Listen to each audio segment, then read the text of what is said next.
Hey everyone, Jim here with the occasional wood turner to discuss today. I started making, I've been making them for a while, antler razor sets. They're actually quite popular, and I wanted to give some tips and tricks on what I do and how I make these things. So the first thing you need besides the kits are the antlers, and sometimes they can be hard to find. I'm a hunter myself, but I don't usually shoot things with antlers on them. I shoot the females. So you can go walking around in the woods and go shed hunting. You can Google that, and you can find these sheds. However, some of these are from animals that were shot and then hung on walls. These are European mounts. Where I found this thing, I live in Virginia, so it's illegal to sell them to other people. I joined a hunters group, and I asked if anybody had any sheds lying around. Hunters will use them to rattle in deer. Some people like them just because they're cool. Some people just give them to their dogs.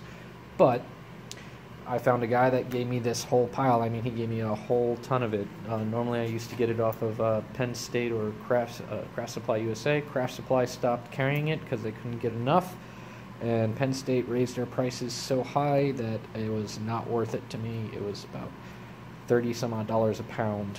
So it was, and the cuts they gave you were just getting worse and worse. So I wound up getting this treasure haul, and yeah, so I'm going to start making some things out of it. A buddy of mine in Florida, another veteran, is running a veterans event. Auction, so he asked me to make something. So I know these things. I usually make these things, and it costs me about $20 to make them, and I sell them for 100 or more. I've seen people sell them for multiple hundreds of dollars. I usually get about $85 to $100 for these things on my Etsy. But so what I wanted to point out, what I did was I cut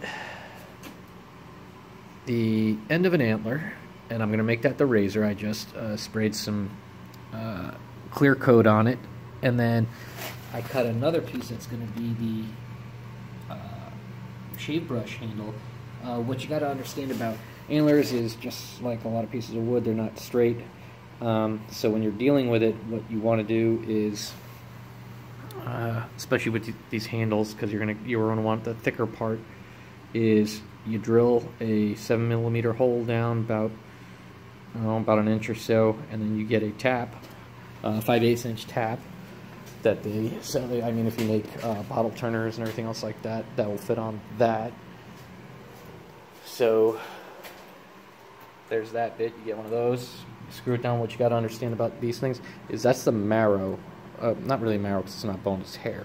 But that's the part of the antler that's the weakest. So after you slowly tap that in and not mess up the threads, but you might, what I do is I pour in some thin CA glue and just rotate it in, and then spray it with some accelerator. And then I slowly, after it dries, I slowly go through again. That hardens the part that you just did, and it makes it stronger, and so the thing will stay on better. Otherwise it can get loose and fall out, and you don't want that happening with a product if you're selling it. So as you can see, I put it on the lathe. It's the same bit for if you turn bottle stoppers. It works for the artisan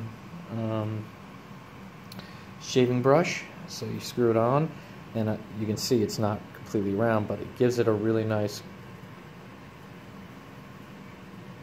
shave. See, it kind of looks a little funny, but I think these are natural products. People understand they're not going to be. The people who buy them are hunters, and they look for things like this. So it's actually really cool. I get a lot of compliments on these things. You can carve them the way you like, and then I put a coat of clear coat. If I'm able to make these things round, if they're fairly straight, I will then do the normal finishing steps I use for pens. One thing you got to understand about antlers, so see all that stuff? I call it the marrow. I know it's not a bone, it's hair, but at the same time I call it marrow.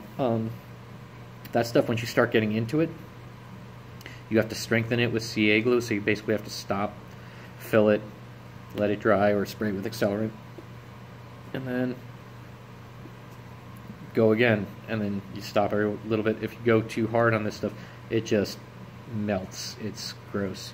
So when you're working with antler, you got to be, see, this is the kind of stuff I look for, is as it changes color and you still have some natural, I mean, if you guys could feel this, I mean, it's like a natural antler right there, and then it gets down to this really smooth bit. I mean, I'm still gonna, once it dries completely, I'm gonna sand it, probably put in one more coat of clear coat, and then give it a quick sand with like 1200 or something, and just polish it up a little bit. So another thing that people like is I cut the very tip of the antler off, and it's about, I don't know, about 5 or so inches long, enough for a handle. Drill a 7mm hole for the razor head, and I don't put the tube in. I cut a piece off from the tube and just put it around the head that goes in there, just so there's more space that it can fit in, so you can glue it in. But you do that, you put the head on and draw a circle around whatever's left, and take it to the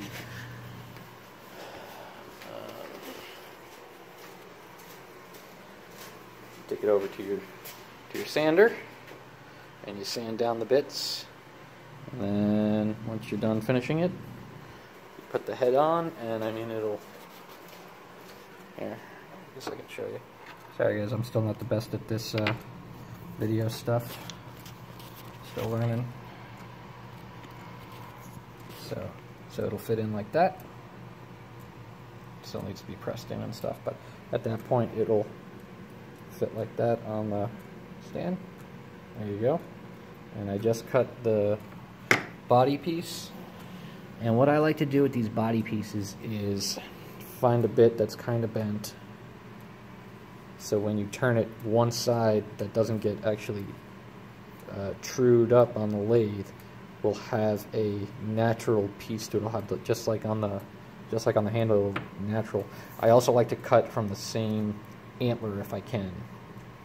If it's possible, I will. If not, I try to match as much as I can. That way, I think it means more. It's like, hey, this is from this side of the animal. Some people are naturals like that. So, and that's how I do that. And this is going to be a pretty cool auction material that I'll send to my buddy down in Florida, and hopefully I can raise some money for, I think it's for veteran causes. I think it's veteran suicide awareness and things. So, I mean, this is an hour or two of work for me. Hopefully raise $100, $200 for my buddy. And that's about it. When it's done, I'll take another video and show you guys how it turned out.